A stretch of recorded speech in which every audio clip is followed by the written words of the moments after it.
Gloria a Dios. Dios le bendiga, amada iglesia, en esta tarde. Que Dios le bendiga más. Qué bueno, tenemos una oportunidad muy especial esta tarde de estar juntos adorando al Señor. Y no solo eso, también dando gracias por 5 años de victoria que el Señor ha concedido a esta iglesia. Yo no sé si usted se goza por eso, hermano, pero la bendición de Dios ha estado con nuestros hermanos de la Iglesia Evangélica Apóstoles y Profetas del Salvador acá en Conchagüita. Un saludo muy especial al pastor Jonis Amador, un gran amigo. El pastor Jonis, tengo ya algunos, quizá 3, 4 años de conocerle, y de verdad que lo considero un muy buen amigo. Y también, por supuesto, a toda la iglesia en Conchagüita, que hemos coincidido bastante en actividades y les conocemos también mucho y les amamos también en el Señor. Y de verdad que nos sentimos contentos por este triunfo, por esta victoria que el Señor les ha regalado. Y me siento honrado porque el año pasado fue la primera festividad que se celebró. Y también tuve el privilegio de predicar en uno de los cultos. Y ahora no me esperaba este privilegio, pero el Señor le ha placido. También, hermanos, el que seamos parte de esta bendición, no solamente estando presentes, sino también compartiendo el mensaje de la palabra de nuestro Dios. Dios bendiga a cada uno de los pastores, creo que a todos les conocemos también. Un abrazo fraternal en el nombre de nuestro Señor Jesucristo. A nuestro hermano Mario también, que ha entonado esas hermosas alabanzas. A nuestro hermano Valle también, que Dios le bendiga por esas hermosas alabanzas que hemos cantado en esta maravillosa hora. Le voy a invitar para que estemos de pie. Vamos a leer la palabra del Señor en el último libro de la Biblia, Apocalipsis capítulo número 3. Apocalipsis capítulo número 3. Gloria al Señor. Versículo 1 en adelante. Gloria a nuestro Dios. Apocalipsis capítulo 3, versículo 1. Téngalo ahí abierto y oramos brevemente pidiendo al Señor que nos hable y luego leemos la palabra. Padre que estás en el cielo, te damos gracias en esta maravillosa tarde por este privilegio que nos regala, Señor, de estar reunidos juntos en este lugar para darte a ti la gloria, para darte la alabanza y la exaltación, porque tú eres bueno y para siempre es tu misericordia. Queremos, Señor amado, ahora pedirte que nos hables a través de tu palabra. Señor amado, voy a hablar lo que tú has puesto en mi corazón, lo que tú me has indicado, Señor, que comparta en esta tarde. Te pido, Señor, que este mensaje sea de edificación para todos los oyentes, así como lo ha sido para mí, Señor, desde el momento que tú me lo regalaste. En el nombre de Jesús te doy la gracia, Señor. Amén y amén. Gloria a nuestro Dios. 3:1 de Apocalipsis lo leemos en esta hora, honrando al Padre, al Hijo y al Espíritu Santo. Escribe al ángel de la iglesia en Sardis, el que tiene los 7 espíritus de Dios y las 7 estrellas, dice esto: yo conozco tus obras, que tienes nombre de que vives y estás muerto. Sé vigilante y afirma las otras cosas que están para morir, porque no he hallado tus obras perfectas delante de Dios. Tome su asiento en esta tarde. Gloria al Señor.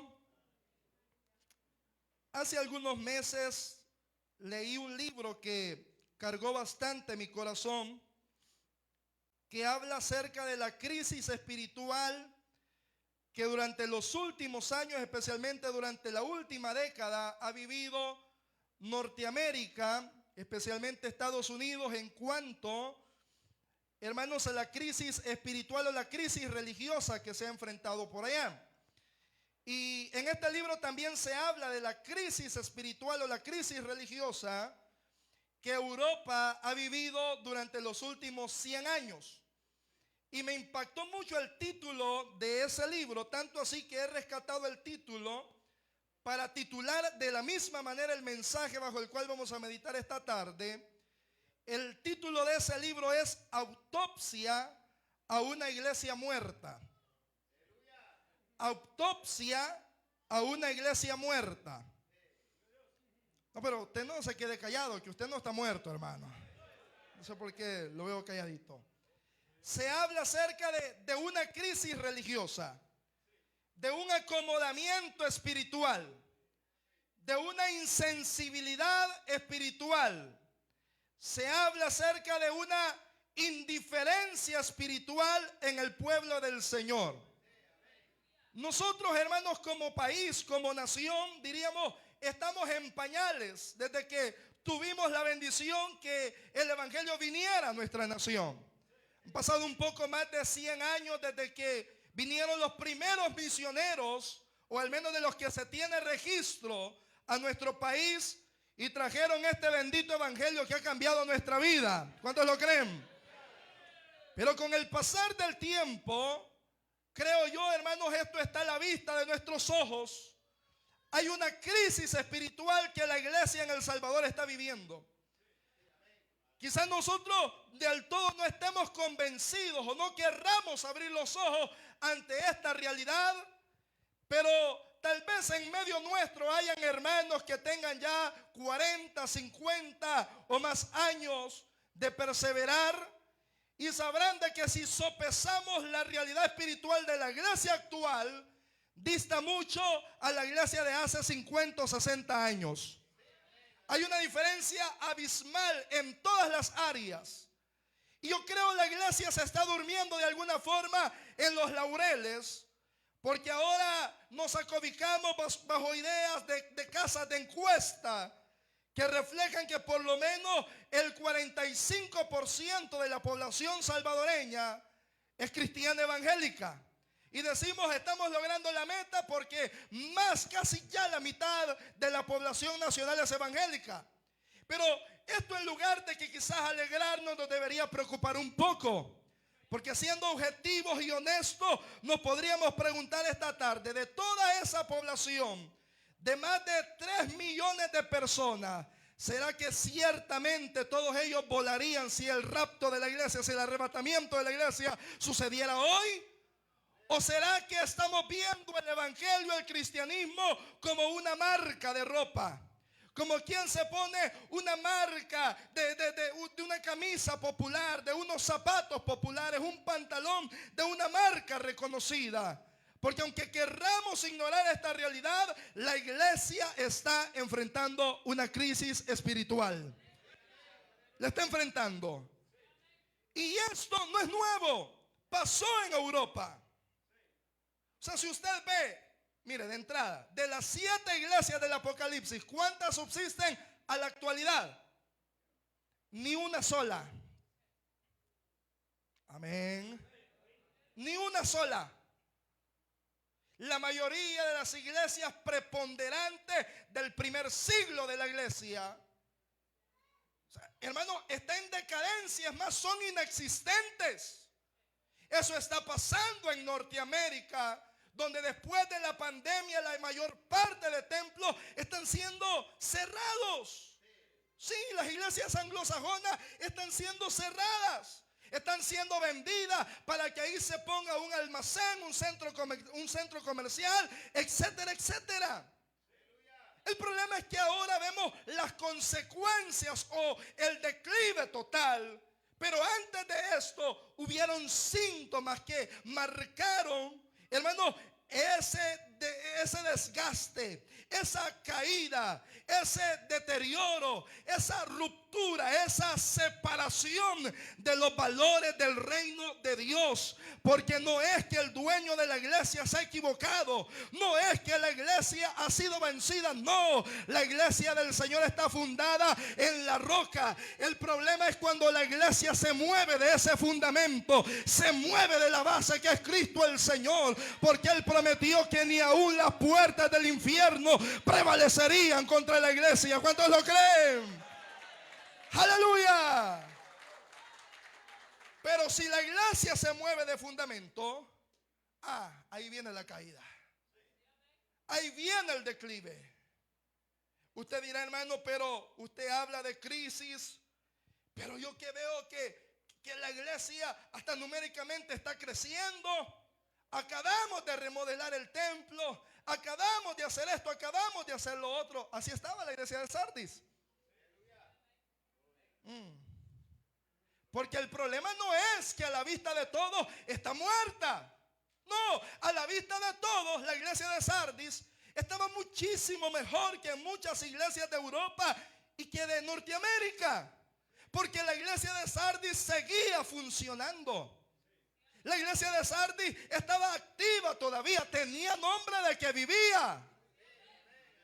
Aleluya.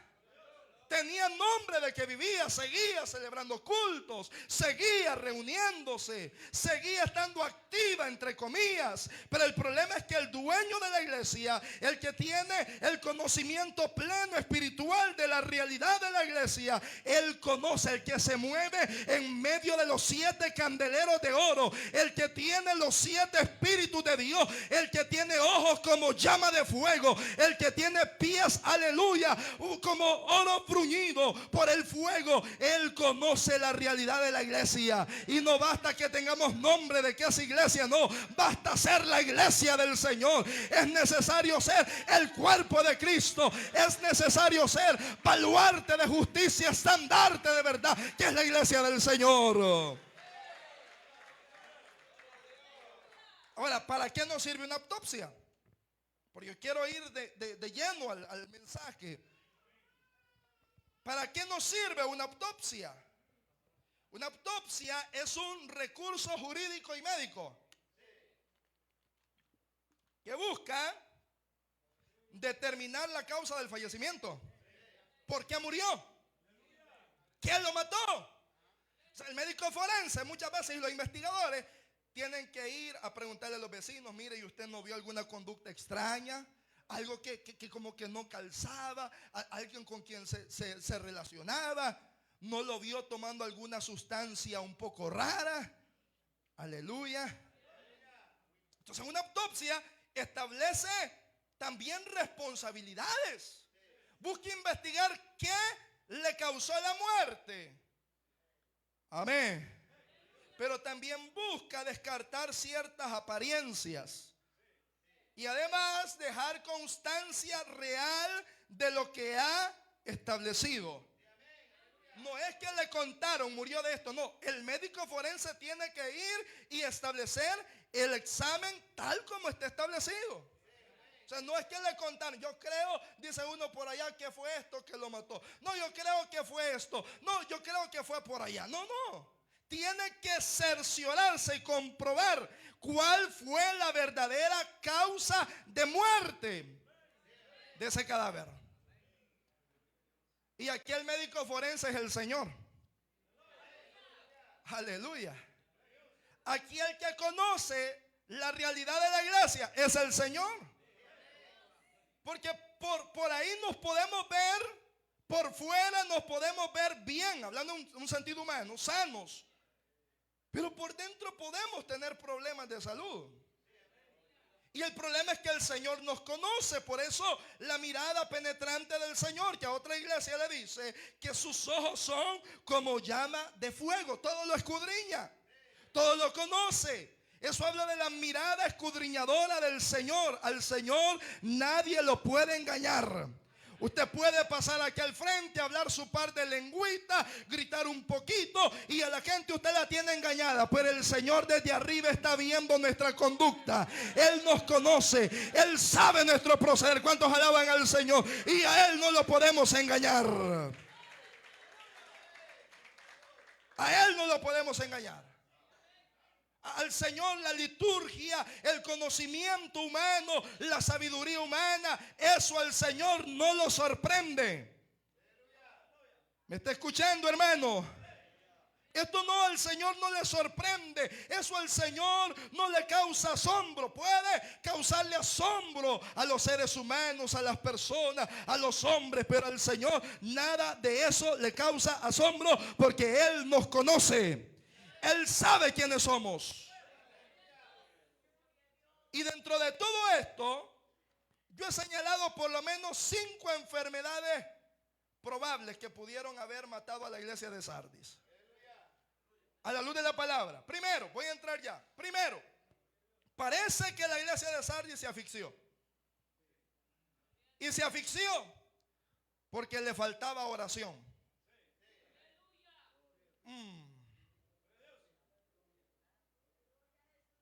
Usted recuerda, hermano, aquellos cultos de oración, pero de verdad de oración. De oración, porque hoy decimos culto de oración y lo que hacemos es orar 5 minutos y después otros están con el himnario, otros leyendo la Biblia, otros para el baño. No aguantamos ni 10 minutos de rodillas, hermano. Aleluya. Y yo no vengo a que me diga amén ni nada de eso. Yo vengo a decirle lo que el Señor me mandó que le dijera. Pero cuando hay falta de oración, la iglesia se asfixia. ¿Por qué la gente tiene tanto tiempo para andar hablando de fulano, de mengano, hablando de tantas cosas? Porque no está hablando con Dios. Porque su relación espiritual con el Señor es superficial. Usted quiere saber, pastor, qué tanto ora un hermano.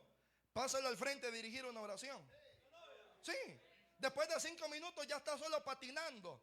Señor Jesús, y de Señor Jesús no pasa. Sí, solo estar patinando y patinando. ¿Por qué? ¿Por qué no le salen palabras? Y dice, pero es que no me salen las palabras. Pero para estar hablando con el vecino parece que sí. Aleluya. Para pasar 3 horas hablando con el familiar que está en el extranjero, que no es pecado. No estoy diciendo que sea pecado, pero qué raro que así como podemos hablar con otra persona, no podemos ir delante de Dios también para pasar horas y horas arrodillados en el altar del Señor, buscando su presencia, buscando su rostro. Porque una característica de una iglesia viva es una iglesia que persevera en la oración, una iglesia que ama la oración, una iglesia que está en deseo de estar en el altar del Señor buscándole. ¿Cuántos lo alaban en esta tarde? Pero no hay oración. ¿Cuál es el culto? Seamos honestos. ¿Cuál es el culto menos asistido de la iglesia? Me gusta su honestidad. ¿Sí o no? Seamos honestos. Y no es el día. Porque usted lo puede poner cualquier día, a cualquier hora. No es el día. Porque un día lunes meta culto de acción de gracias, a ver si no llega a la iglesia. Aleluya. Es la verdad, hermano. Porque a veces nos estamos engañando a nosotros mismos. Y esta es la realidad espiritual de la iglesia. ¿Por qué no somos efectivos? ¿Por qué no estamos logrando los propósitos del reino de Dios? Porque nos falta oración. El Señor dijo, velad y orad para que no entréis en tentación. ¿Por qué hay tanto pecado en la iglesia? ¿Por qué hace falta oración? ¿Por qué hay tanta maldad? ¿Por qué hay tanta concupiscencia en el pueblo de Dios? Porque hace falta oración. ¿Por qué, hermano, el mensaje no es efectivo? La palabra de Dios no es efectiva en el pueblo porque hace falta oración en el pueblo del Señor. Mire, la iglesia primitiva era una iglesia viva. Y me refiero a la iglesia de Jerusalén. En los primeros años, la Biblia nos da testimonio que la iglesia primitiva era una iglesia perseverante en la oración.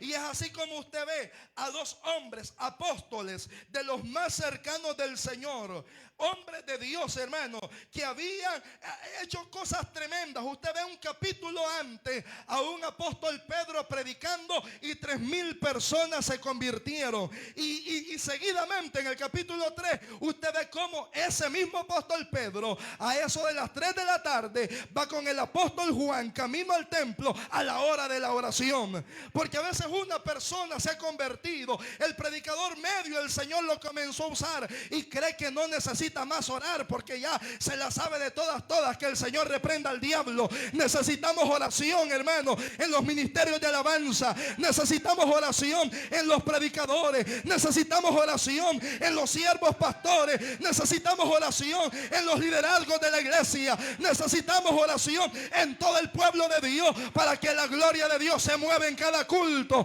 para que la presencia de Dios se mueva en cada actividad de la iglesia, que todo lo que hagamos sea guiado y dirigido por el Espíritu Santo en medio de nosotros. Aleluya. Pero la oración está haciendo falta. Este mismo apóstol Pedro después es aprisionado. Matan a Jacobo y meten en la cárcel a Pedro. ¿Qué hizo la iglesia? ¿Ah? A ver en qué andaba mano Pedro, por eso es que lo metieron. No es por gusto. Aleluya. No. Se reunieron todos a orar. Y en repetidas ocasiones dice la Biblia, en Hechos de los Apóstoles, que donde estaba la iglesia primitiva orando, el lugar temblaba. Así lo dice la Biblia. Temblaba. Había una manifestación del poder de Dios, de la gloria de Dios en ese lugar. Hoy es que nos hemos inventado conceptos un poco raros de gente que ora solamente moviendo los labios, que yo así oro con el Señor, dice. Pero ahí en la casa parece que grita. Aleluya. ¿Usted cómo cree que era la oración de los apóstoles? La oración de la iglesia primitiva era oración fervorosa, a voz alta. Aleluya. Era una oración que manifestaba el poder y la gloria de Dios a través del Espíritu Santo en medio de ella. Por eso el lugar temblaba. Por eso el poder de Dios se movía. Y yo sé que esto no es extraño para algunos que estamos acá, hermano. Hace algunos años eso era común. Era cotidiano verlo en medio de la iglesia, el poder de Dios manifestado. Pero nos preguntamos en qué momento abandonamos estos principios. En qué momento dejamos de amar la oración. ¿En qué momento dejamos de amar la presencia del Espíritu Santo en cada culto? Usted se acuerda hace años cuando la iglesia llegaba al culto, era normal ver hermanos tirados en el altar orando, diciendo: Señor, usa al predicador, usa al que va a cantar las alabanzas, Señor, muévete en este culto. No, ahora la gente llega temprano ¿a qué? A estar comiendo afuera, a estar platicando, hablando del otro hermano que no ha venido. Por eso es que la gloria de Dios no se mueve, porque hay una iglesia que no ama la oración. Pero esta tarde el Señor nos recuerda, alabado sea el Señor, que si queremos victoria, que si queremos bendición, hay que volver al altar del Señor, hay que volver a doblar rodillas, hay que volver a amar la oración, porque solo así seremos efectivos y poderosos para la gloria de nuestro Dios. ¿Qué pasó con Pedro? ¿Salió libre? ¿Salió? Y llegó allá, porque el Señor envió su ángel y lo sacó de la cárcel. ¿A causa de qué? A causa del amor de Dios para el avance de la obra, sí, pero a base de una iglesia que estaba intercediendo, de una iglesia que estaba orando. Pastores, yo sé que ustedes recordarán, yo soy muy joven para muchos de ustedes, pero yo recuerdo todavía la iglesia de finales de los 90, que cuando era vigilia era más oración que otra cosa. Se llamaba vigilia, era oración más que otra cosa. Comparémoslo con las vigilias de hoy. Y yo no he ido a las vigilias de su iglesia para que digan que lo he notado o me han contado, no. Pero es que eso está generalizado. Estamos abandonando la oración. Cada vez más la oración es, y como la gente no quiere orar, entonces no oremos. No, con más razón hay que orar, hay que buscar el rostro de Dios. Porque una iglesia que no ora es una iglesia que se asfixia.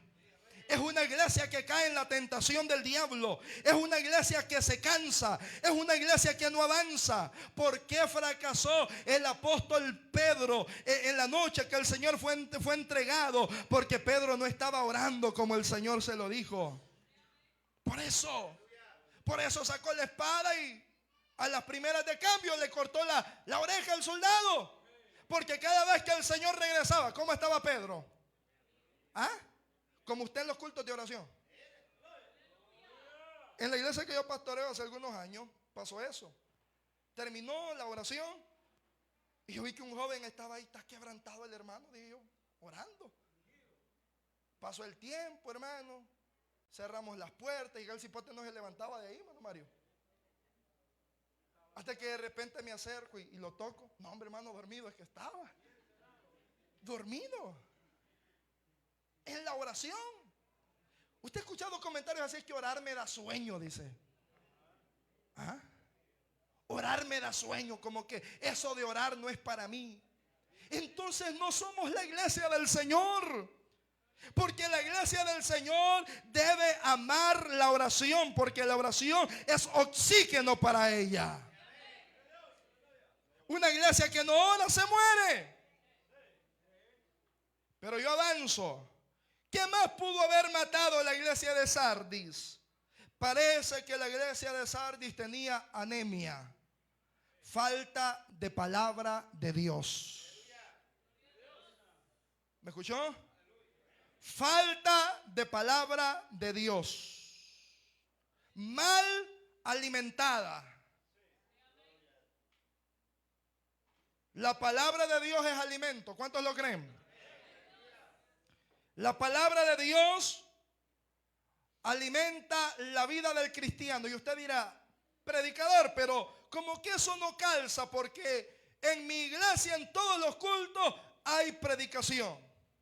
Ok, voy allá. ¿Hay predicación o hay alguien que sube y toma el micrófono a hablar cualquier disparate?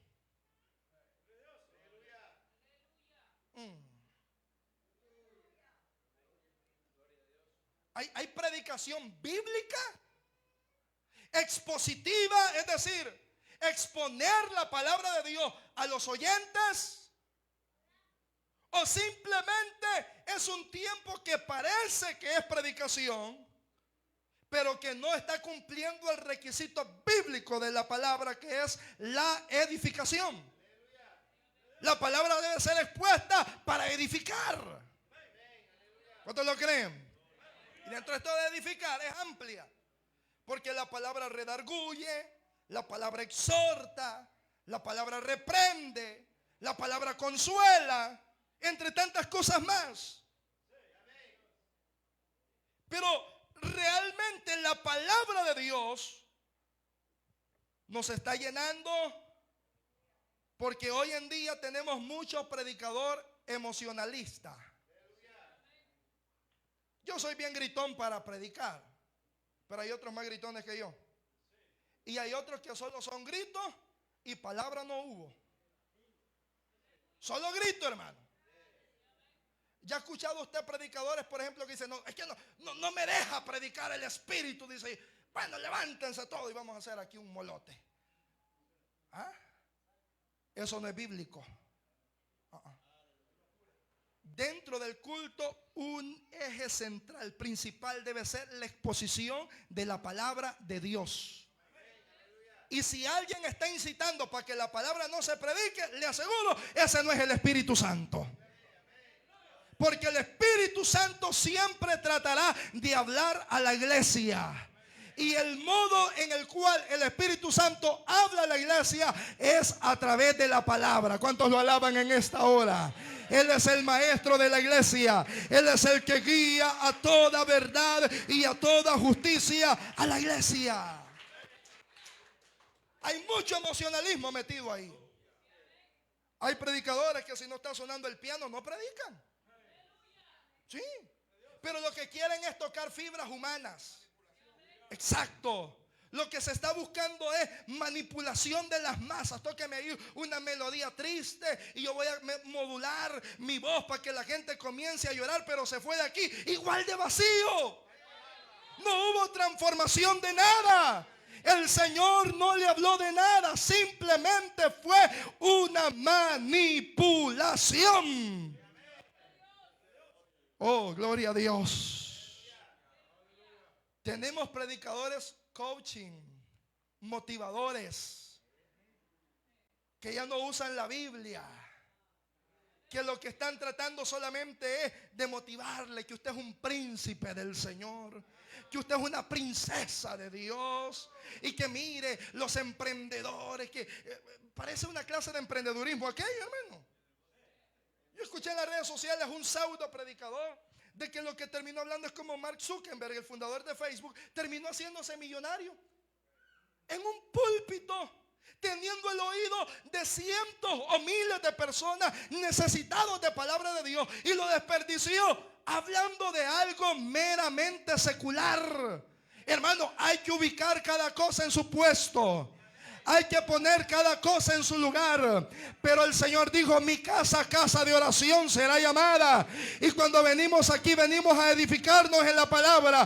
Venimos a llenarnos del Señor. Venimos a inquirir en su presencia. Venimos a ser edificados a través de ella.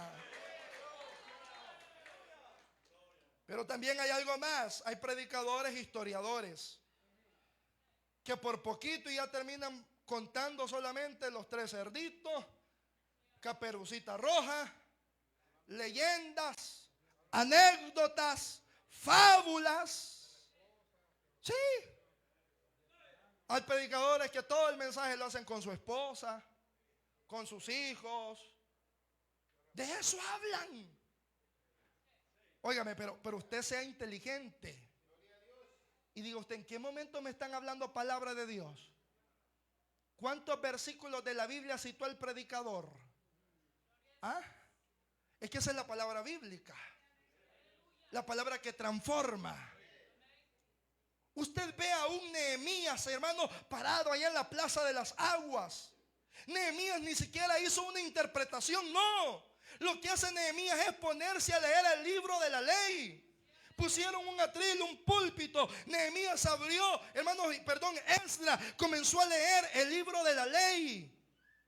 Y estaban ahí todos parados, desde la mañana hasta la tarde, desde el más grande hasta el más pequeño. No estaba haciendo una interpretación, no, le estaba leyendo. Pero aquella gente estaba reverente, escuchando la voz de Dios a través de aquella lectura. Y por eso todos comenzaron a llorar, dice la Biblia. Se compungieron de espíritu, hubo transformación. Y digo, Esdras, hasta aquí vamos a llegar con la lectura. Y ellos le dijeron, no, hay que seguir mañana. Y hay que seguir pasado, porque queremos seguir escuchando, conociendo de ese Dios que está en esa palabra. Yo no sé si usted viene con ese deseo de conocer de Dios, de saber más de la voluntad de Dios, de conocer más de la palabra de Dios.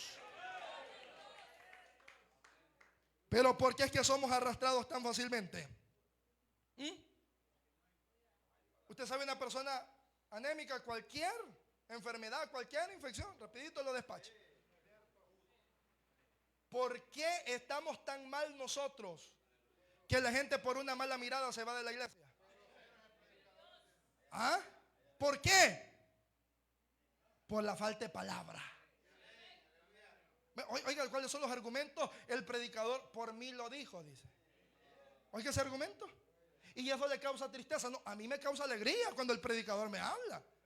Sí, me aflijo más bien cuando Dios no me habla. ¿O imagina venir a un culto y que Dios no le hable nada, hermano? ¿Ah? O sea, usted vea la lógica, cómo está de cruzada, cómo está de mal. Ir a un culto, pastor, donde Dios no me diga nada, donde Dios no me exhorte, donde la palabra no me llame a un cambio en alguna área de mi vida, estaría mal.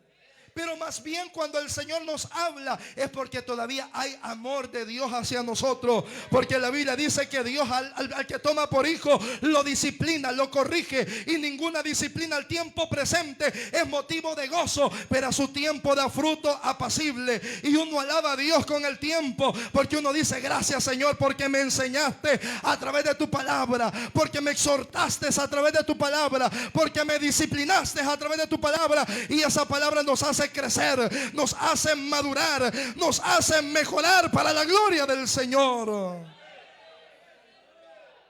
Por eso tenemos tanto creyente enano, hermano, no crece,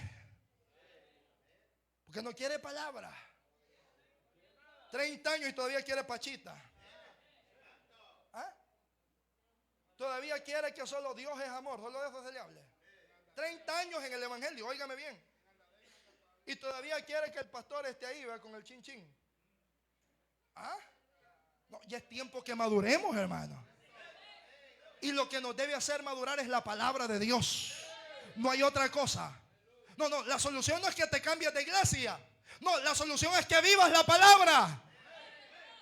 O sea, ya basta de esa inmadurez, que el pastor Johnny no me gustó, me voy para allá, para la otra iglesia. Allá no me gustó algo que dijo el predicador, me voy para allá. Pero yo creo que los pastores aquí en la zona de la misma Biblia tienen, pues. A donde vaya el Señor le va a seguir hablando.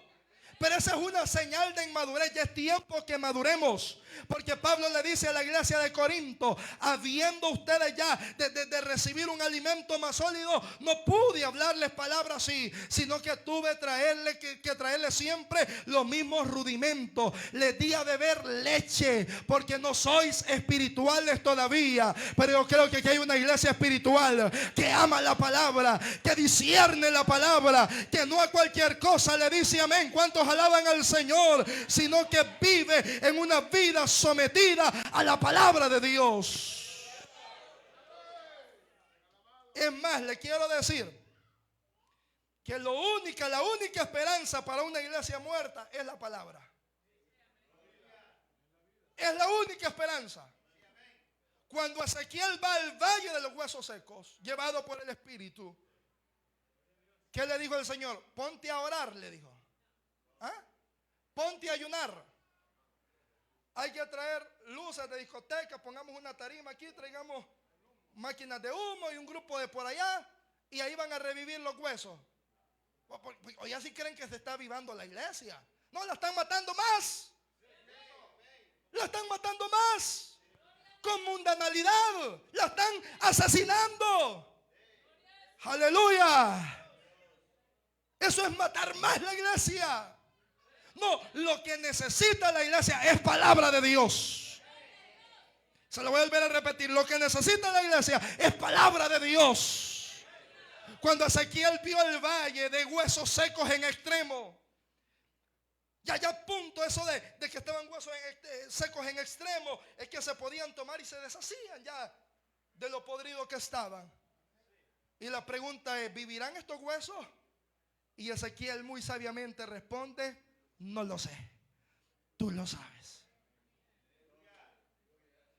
Porque con un muerto ya como que uno no puede hacer nada, pero el Señor sí lo puede hacer todavía.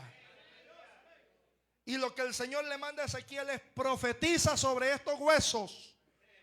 Profetiza, habla palabra de Jehová. Aleluya. Habla palabra de Jehová. Y la profecía, y no es como muchos lo interpretan, porque hay una confusión de profecía con palabra de ciencia y palabra de sabiduría. Pero en sí la manifestación del don de profecía en la iglesia se ve a través de la palabra que Dios habla. Por eso Pablo dice: quisiera que todos profetizáramos. Está hablando de la exposición de la palabra de Dios, porque también dice el Nuevo Testamento que la palabra profética más segura es esta. Amén. Entonces lo que está haciendo Ezequiel es hablando palabra de Jehová. Y cuando Ezequiel comenzó a hablar palabra de Jehová, dice la Biblia que se comenzaron a levantar aquellos huesos, a unirse uno con otro, gloria al Señor, a salir tendones, a salirle piel, pero todavía no estaban vivos. Entonces dice la palabra que le dice el Señor a Ezequiel: Ezequiel, apresúrate, sigue profetizando, sigue anunciando la palabra. Y Ezequiel se pone en pie, dice la Biblia, y dice: Espíritu de Dios, sopla de los cuatro vientos, aleluya, ven sobre estos huesos. Y el Espíritu Santo, hermanos, vino sobre aquellos huesos y les dio vida, sobre aquellos cuerpos y les dio vida. ¿Cuántos creen que el Espíritu Santo puede dar vida a la iglesia todavía? Que el Espíritu de Dios todavía puede dar vida a la iglesia a través de la palabra.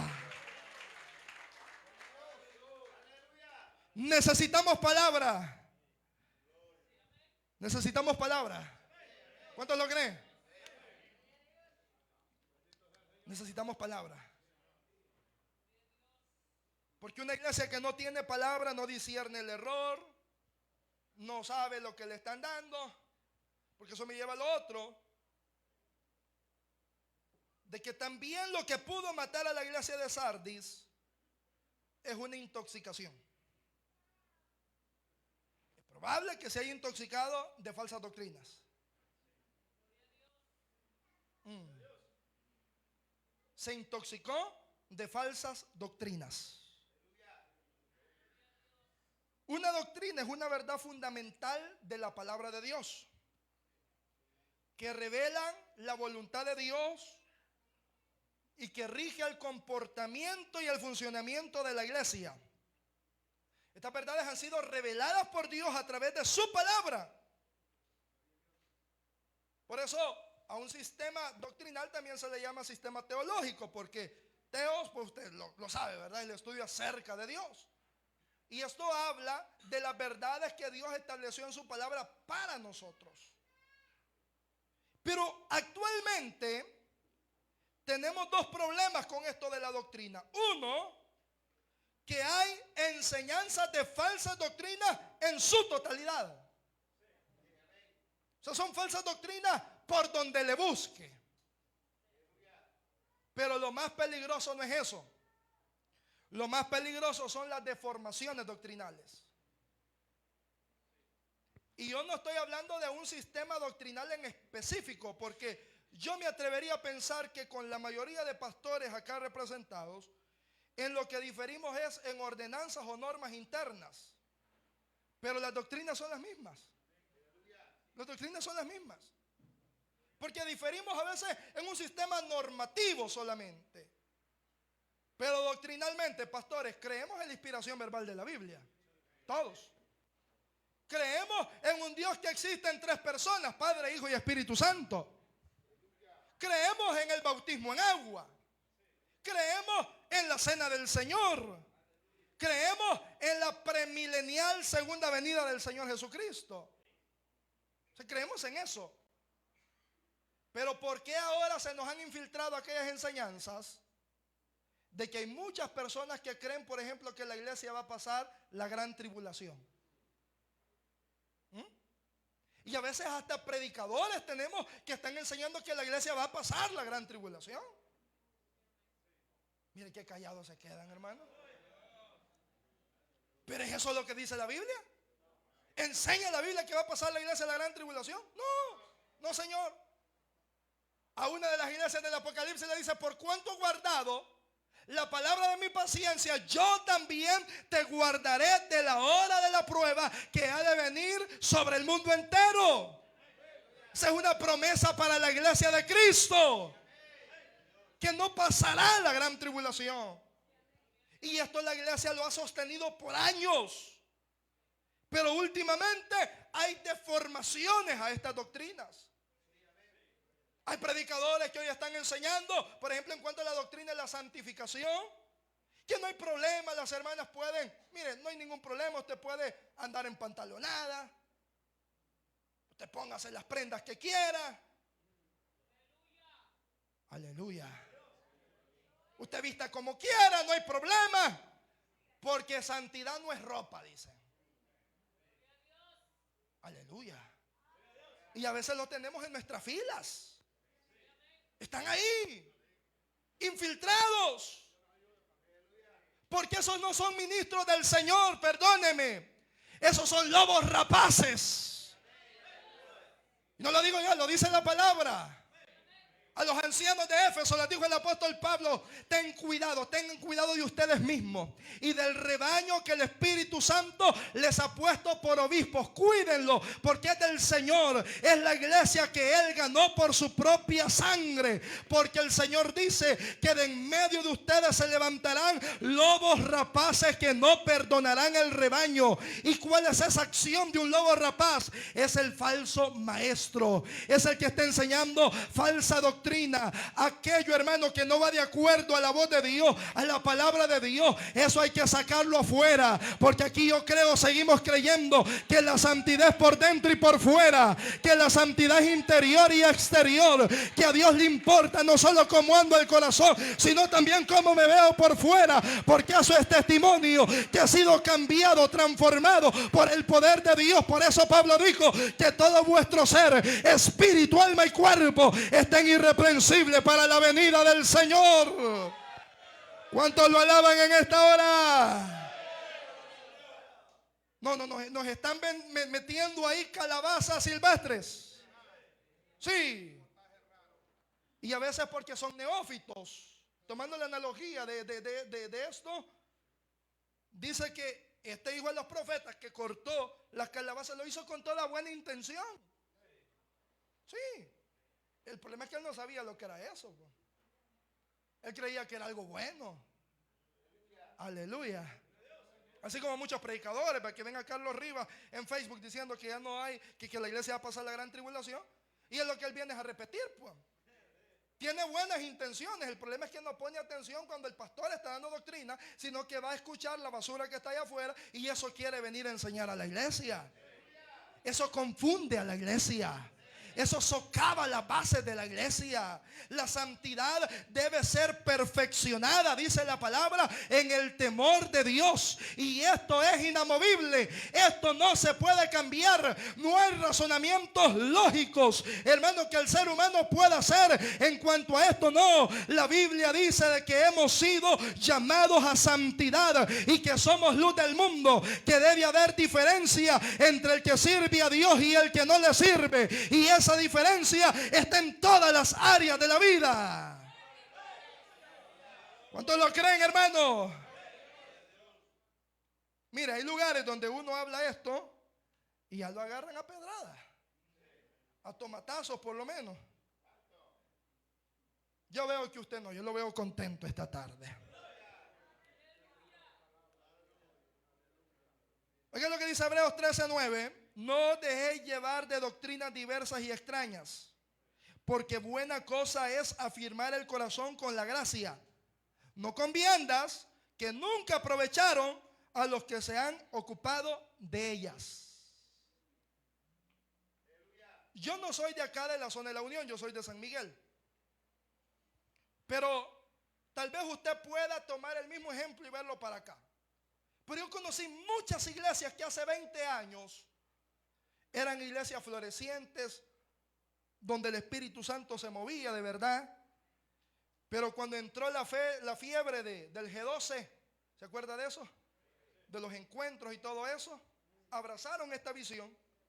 La iglesia se liberó, porque hoy hablan de eso, de que antes estaban como un poquito sumergidos los muchachos y hoy les hemos dado un poquito de libertad. No, la libertad que necesitamos es la palabra de Dios. Aleluya. Y yo conocí casos de iglesias que en el afán de crecer hicieron eso, y la realidad al final lo que mostró fue un deterioro, un desgaste y hasta una eventual desaparición de esa iglesia por haber abrazado esa falsedad. O sea, eso no trae crecimiento. Eso es una mentira del diablo. ¿Qué dice el pastor? Mire, pastor, de estos temas no predique, porque no va a ser muy popular y entonces la gente ya no va a venir. Eso es mentira. O sea, yo creo que una iglesia puede crecer todavía predicando sana doctrina. Sí. Todavía hay gente que ama la verdad de Dios. Es más, a veces, porque hemos aflojado las tuercas, es que los amigos no vienen, porque ellos a veces conocen más de la palabra que nosotros mismos. Oiga, mi hermano, qué silencio es. Entonces, necesitamos volver a la doctrina de la palabra, amar la doctrina y discernir lo que no es verdad de la palabra de Dios. Porque todo esto, mire, yo tengo aquí por lo menos unos 15 versículos donde en las cartas paulinas se habla del cuidado de la doctrina, de la doctrina, de la doctrina, de tener en cuenta la doctrina. Hoy en día es que la doctrina se está despreciando. Y que dicen, no, ya no importa eso de la doctrina, eso ya me suena a dinosaurio, eso ya está obsoleto. O si no, veamos, ¿en cuántas de nuestras iglesias seguimos teniendo culto doctrinal? No me responda mejor, va. Pero un culto dedicado, ¿se acuerdan que antes había eso? Un culto en la semana donde lo que se enseñaba a la iglesia era doctrina.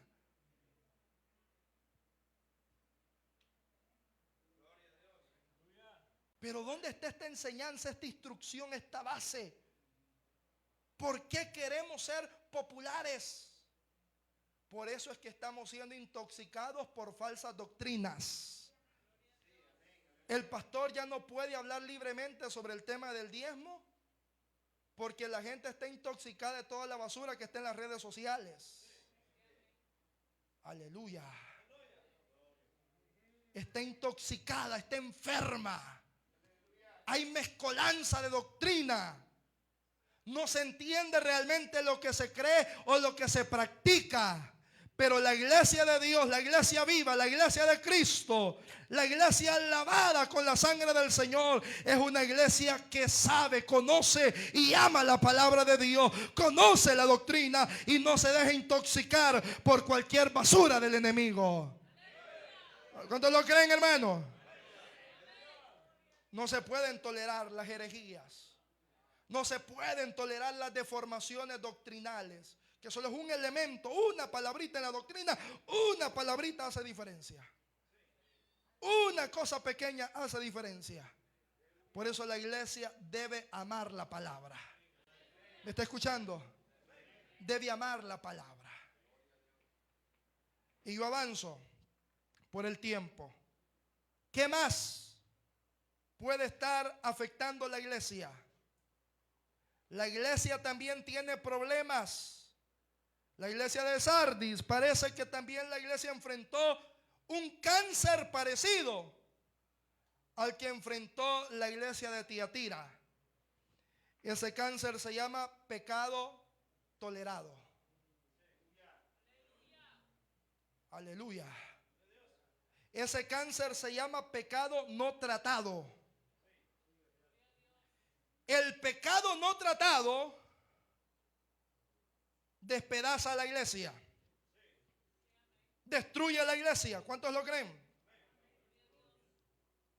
A la iglesia de Tiatira es que le dice al Señor: tienes ahí a esa mujer Jezabel que profetiza y que enseña a mis siervos a comer cosas sacrificados a los ídolos. ¿Y qué le dice al Señor? Trátala con misericordia, ahí tenla tranquilita. ¿Eso dice el Señor que va a hacer? No. Dice el Señor que le ha dado tiempo para que se arrepienta y no ha querido arrepentirse de su fornicación. Y que por eso el Señor ha decidido arrojarla en cama. Y a todos los que con ella han cometido pecado.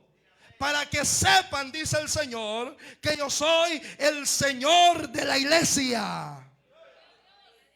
Mire, yo creo que necesitamos que el Señor mate un par dentro de la iglesia para que la iglesia tema. Sí. Porque hoy cualquiera, mire, una semana lo ve predicando uno, lo ve cantando, y la siguiente semana le descubrieron que ya tenía un hijo por allá. Le descubrieron que tenía otra mujer, le descubrieron esto, le descubrieron. Y uno dice: pero si lo acabo de estar viendo cantar. Pero si lo acabo de estar viendo predicar. Y este es un ciclo repetitivo, que lo que está haciendo es desacreditando la obra del Señor. No, la iglesia del Señor no es eso. La iglesia, eso no es normal, no es común que un hombre de Dios, hermano, esté sucumbiendo de esa manera y que sean casos tan repetitivos, tan comunes. No, eso lo que demuestra es que la iglesia está tolerando el pecado. Aleluya.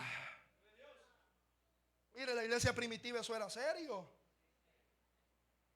Ananías y Zafira, cuando llevan aquel dinero, ¿qué dijo el Señor? Hay que ponerle 6 meses de disciplina, dijo. ¿Ah? No, un solo. Por mentira. Por mentirosos los mató el Señor. Ahora imagínense nosotros, hermano, si el Señor nos matara a los mentirosos de la iglesia. Aleluya. Si viene aquel hermano con 5 pesos de diezmo y lo que ganó en la semana fueron $500. Es lo mismo, pastores. Que viene diciendo: estos 5 pesos es el diezmo. Aleluya. Ahí sí se nos pusieron serio, ¿eh? Esto es el diezmo. También el Señor lo matara. Pero ¿no cree que la iglesia temería? ¿No cree que hubiera una depuración de falsos hermanos? Gloria a Dios. ¿No cree que todos aquellos que andan solamente el símbolo de cristiano pero no son nada, no cree que temerían y dijeran: mejor me voy para afuera? ¿Y no cree que eso traería purificación a la iglesia del Señor? Porque lo que debemos anhelar, pastores, no es ni siquiera tener los templos llenos, no, sino que la gente que está verdaderamente esté preparada para volar con Cristo, que verdaderamente esté viviendo la palabra, que verdaderamente esté sometido a la verdad de Dios. Eso es lo que deberíamos anhelar. No, pero es que yo sé que tiene 2 mujeres, pero es que es el que más diezma, hermano Johnny. Yo lo sé, pero hay que estar, hermano. Dios va a tener misericordia de él, dice. Es él el que anda pecando, eso a mí no me afecta. Yo he escuchado gente hablar así. Yo he escuchado gente hablar así. Él es que anda pecando, no soy yo. Mientras no sea yo, no hay problema. Hay que estar. Pastores diciendo, yo a Dios le dejo las cosas. Entonces, ¿para qué está usted? Entonces, ¿para qué estoy yo? Perdóneme, pero esto es lo que el Señor me mandó a decirle. Porque la iglesia de Corinto, eso es lo que Pablo le dice a la iglesia de Corinto. En medio de ustedes hay ahí fornicación. Oh, gloria a Dios. Hay fornicación en medio de ustedes. La que no se nombra ni siquiera entre los gentiles. Y el reclamo de Pablo es, y ustedes les dice, están envanecidos. Ustedes están como si nada. Más en español, ustedes están pintados. Oh, gloria a Dios. ¿No deberías mejor, dice Pablo, haberse lamentado? O sea, van a llorar porque se va a ir quizás al mundo, pero trátenlo. Porque hay gente que dice, mira, a mí nadie me puede juzgar, solo el Señor me puede juzgar. Búsqueme ese versículo en la Biblia. Búsquemelo. No, muchos dicen, no juzguéis y no seréis juzgados. No, eso está hablando de otra cosa.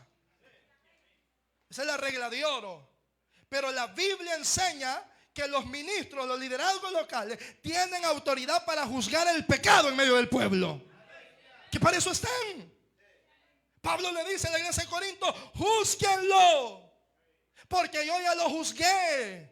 Y presencialmente no puedo estar con ustedes, pero mi espíritu está en medio de ustedes. Reúnanse, les dice el apóstol Pablo, y reunidos ustedes y mi espíritu con ustedes. Esta es una manifestación de la decisión que Pablo ha tomado. Le dice, el tal se ha entregado a Satanás para destrucción de su cuerpo. Tal vez el Señor tenga misericordia de su alma, pero entréguenlo a Satanás. Eso es algo terrible lo que está sucediendo, pero es un método, es un último recurso para preservar la santidad de la iglesia, para preservar el buen testimonio de la iglesia. ¿Cuántos alaban a Dios? El pecado no se puede estar sobando, el pecado no se puede estar tapando, el pecado no se puede estar tolerando. Hay que exhibirlo, hay que denunciarlo para que la iglesia del Señor sea santificada.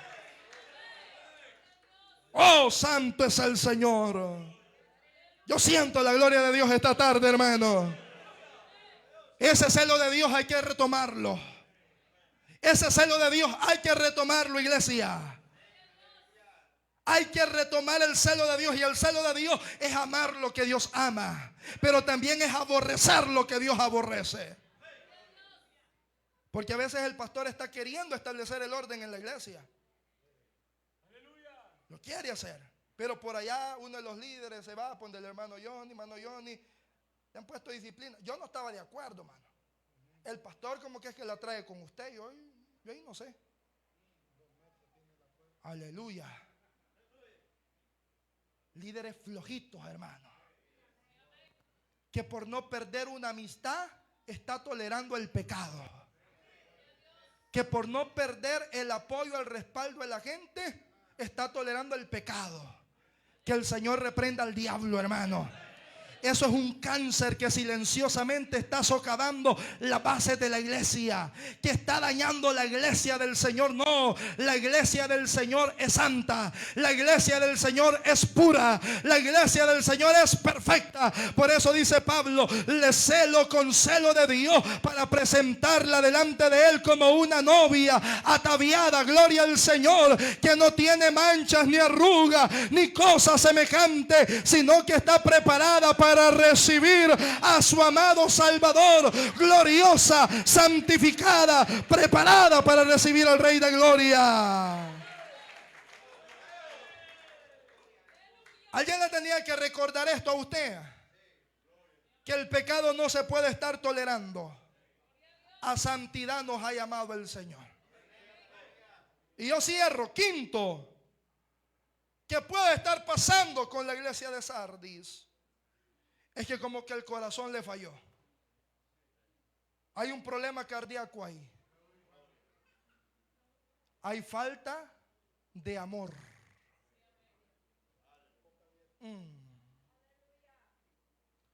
Falta de amor. Y aquí el amor, tres formas, rapidito. Uno, amor a Dios. Amor a Dios. Segundo, amor hacia el prójimo, pero especialmente hacia los de la familia de la fe, hacia la iglesia. Y tercero, falta de amor para servirle a Dios. ¿Usted ha visto el rostro que algunos hermanos traen a veces para el culto? Véanlos cuando van allá para la unión a sacar la remesa. Qué diferente, ¿verdad? Qué diferente.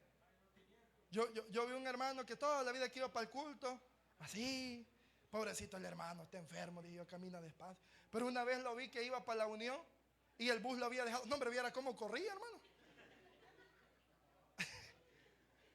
Entonces no era problema de salud. Es que va para el culto como que así es a la fuerza que lo lleva. Llega al culto y no dice ni amén ni nada, hermano. Así como muchos esta tarde. Ni un gloria a Dios, pasó el tiempo en la alabanza, no cantó, oró, no oró, se predica, sigue igual de bravo. Es igual como el pueblo en los tiempos de Jesús. Se le pone música triste, no llora. Se le pone música alegre, no baila, no se goza. Entonces, ¿qué quiere? Aleluya. El problema es falta de amor. El problema es que no está amando la presencia de Dios como al principio. El problema es que ya no disfruta el culto como lo disfrutaba antes. Es necesario volver a ese primer amor. Es necesario amar, hermano, el tiempo que tenemos para gozarnos en la presencia de Dios, en la alabanza, hermano, en la oración, en la palabra. Hay que amar el tiempo que tenemos en la presencia de Dios. Porque si no, aquello ya parece más misa que otra cosa, hermano. Paso, un hermano, Dios les bendiga. Estoy gozoso de estar esta tarde aquí, hermano. Pero imagina, y cabal, pastor, así, como ustedes me ven, estoy gozoso, hermano. Oigan, hermano, ¿usted se acuerda que antes la gente casi era raro encontrar en la iglesia a alguien que supiera leer y escribir? Pero ¿se acuerda cómo la gente se esforzaba por aprenderse esa alabanza? Y no se equivocaban. Universitarios hoy, hermano, tartamudeando, cantando una alabanza aquí al frente. Aleluya. ¿Sabe qué es eso? Eso es falta de amor. Ya no amamos la presencia de Dios. El hermano todo el tiempo en la tapizca, no lo vemos en el templo. Aleluya. Todo el tiempo en la tapizca, no, hermano, como que es vacación que se le dio. Y cuando siembra es igual, todos los días va a ver la milpa, como que si viéndola va a crecer más. Aleluya. Es necesario volver a ese primer amor.